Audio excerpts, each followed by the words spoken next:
everybody, Jenna Rose Johnson here with Listen, You're Blooming. We're driving right along here, 72 miles to Phoenix. I'm not actually going to Phoenix, but someplace along the way. And just really taking some time now, is listening to the radio and just was engaged with Rocky and the road. Don't worry, I'm an excellent driver, as Rain Man would say. But yeah, just, it's, at a certain point in your journey, you say, oh, I just want to take it in. I just want to recognize, new terrain. There are more bushes, there are more cacti. The color of the sky is different. I don't know, that's kind of where I am, but I haven't shared with you yet. The other night, I was attempting to boondock, and I pulled off some BLM land. By the way, BLM land. BLM stands for Bureau of Land Management land, and it's public land that's free to camp on, and there's a lot of it in Arizona. And basically, it's the desert, and there are some areas that are more used than others, and some areas especially that are filled with like kind of dune buggy tracks. There's a kind of vehicle, I can't remember, I think they're called ATV vehicles, whatever that stands for, but people enjoy basically racing in the desert up and down these hills. In any event, I had spent a day at Lake Havasu and doing errands and this and that, and it was late afternoon. I thought, well, let's just let's get situated in boondock between Lake Havasu and Parker. And so I pulled over and I saw a real nice area. There weren't that many people. It seemed kind of stretched out. And then I just was starting to get a sense of the terrain, and I thought, you know what, I'm not getting a good feeling here. I think I'll just go back to La Paz County Park and not boondock tonight. Well, did I get a nice surprise? Not really a nice surprise. I basically, in my attempt to turn around, I got stuck in a very sandy area and got stuck. Yeah, got ground right on into that sand. Here I am pulling a trailer, and I'm in my van, and I'm in the sand, and it's at an hour you don't want that to be happening in, which is dusk. And so I ran to the closest RV, which was probably 100 feet away, and ran to them, and it was a very elderly couple. There was just no way they'd be able to help me. So I thanked them and ran to the next, which was about another 100 or 200 feet away on the other side. And went to this couple and, of course, apologized. Hey, I know I'm outside your rig and you don't know me from Mary, but they had a Jeep and they were like, yeah, not a problem. We understand. We've been in this position before. I've pulled a lot of people out. Not a problem. Hop in the Jeep. Let's drive to your vehicle and assess the situation. So anyway, we did that. And I had what they call chocks, just little baby ones that were given to me that I put under the tires. But I was already too deep and it was way too sandy, and that was not having an effect. So, long story short, it took about 45 minutes, and it was just about dark before they got me out. They ended up unhitching the trailer, and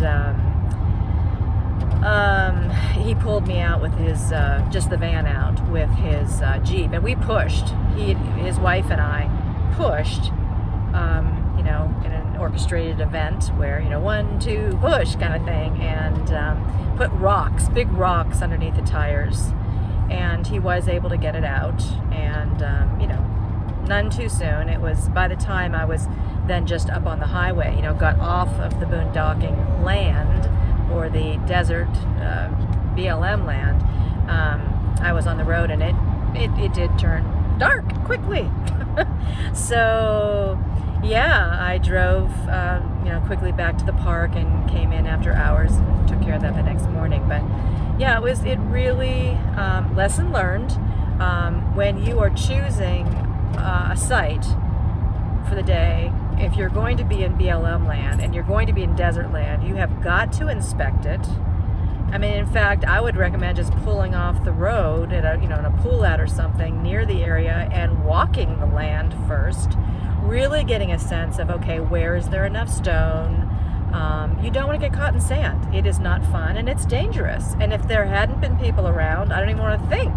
Well, I mean, basically what I would have done is I would have to just lock up the van, get myself in the trailer, and just in whatever configuration I was in, spend the night in the trailer locked in.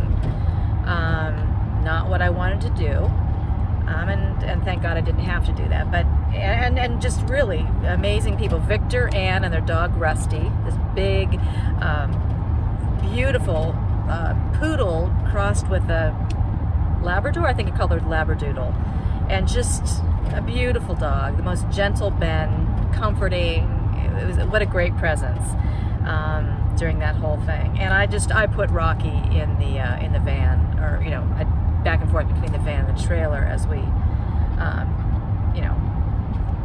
took care of the situation and got everything out of the sand and the bush and so yeah, lesson learned. I won't do that again. That I can tell you. I will not be pulling into any desert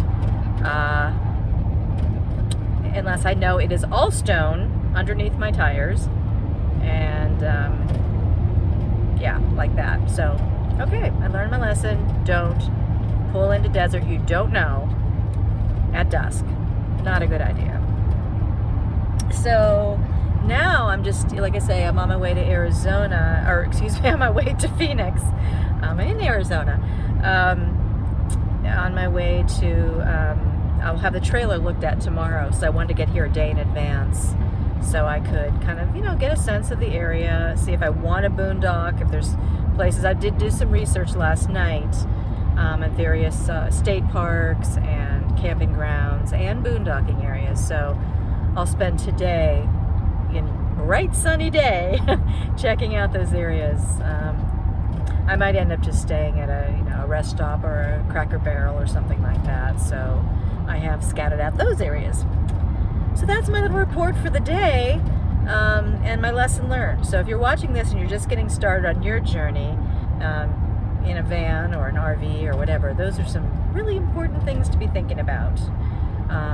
What time of day you seek out boondocking. Don't just start doing that at dusk. I'll never do that again. All right, well, until next time, Rocky's at the window here doing his lick thing. I don't know if you can see him. There he is. And I'll get back to the road. Well, I'm an excellent driver. I'm always with the road. I'm always feeling. My father, he made me do donuts and snow and ice and blizzards, and he would always say, feel the road and feel the pedals through your feet and your stomach. Keep that connected. And you don't just drive with your eyes, or you don't just drive with your hands, or you don't just drive with your feet. It's your whole being in, kind of like making music. All right, well, there's my little fun fact for the day, and I look forward to our next visit. Thanks for watching. If you like this and you got a little something out of it, please give me a thumbs up, give me a like, and add a gal. Feel free to put a comment and subscribe, and we'll see you next time. Thanks.